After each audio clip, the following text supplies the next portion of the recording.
Здравствуйте, дорогие друзья! Я рада вас приветствовать на моем канале. Сегодня в данном видео я готовлю действительно один из самых быстрых тортов для жаркого времени года. Это одна из вариаций итальянского торта клубника страчателла. Моего личного времени на приготовление этого торта уйдет не более 20 минут. То есть готовится он действительно очень быстро, вместе уже со сборкой. Я никогда не скажу, что торт реально приготовить за 5 минут. Нереально никакой торт приготовить за 5 минут, потому что нужно будет еще отвесить вам ингредиенты и все это собрать. Но за 20 минут это реально.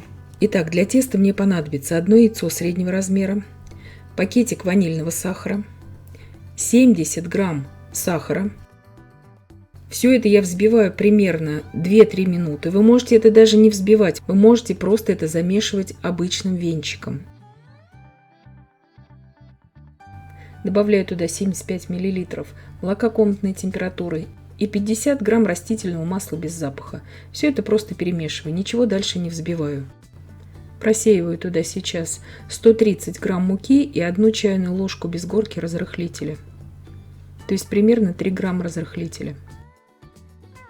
Обязательно просеиваем.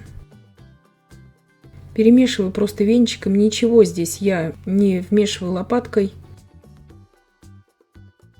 Духовка у меня уже разогрета на 175 градусов Цельсия. Противень у меня здесь прямоугольный, 21 на 24 сантиметра. Застилаю его пергаментом. Вы можете также круглую форму использовать, 20-22 сантиметра в диаметре. Распределяю и убираю выпекаться сейчас в моей духовке примерно на 10-12 минут. На среднем уровне пеку, без конвекции. Печется очень быстро этот корж. Итак, корж испекся, он получается ровным. Сразу отвечаю на вопрос в комментариях, как рулет этот корж сворачивать нельзя, он у вас сломается. То есть по этой рецептуре просто ровным он должен быть. Остужаю его сразу на решетке, он остывает мгновенно.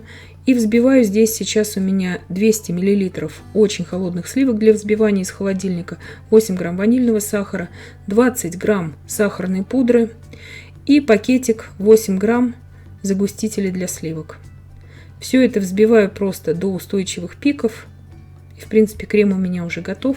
Сейчас нарезаю 250 грамм клубники. Я показываю сейчас это все просто в последовательности и собираю уже торт.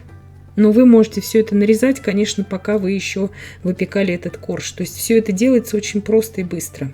А вкус ничем не уступает классическому торту клубника страчателла. Все это я посыпаю просто шоколадной крошкой. Она у меня покупная. Вы можете натереть туда, если у вас нет покупной шоколадной крошки. Пропитки никакой не требуется, корж получается нежнейшим. Я считаю, что гораздо быстрее и бюджетнее, чем вот печеньки эти измельчать, смешивать с большим количеством сливочного масла, вот как основу делать для такого десерта.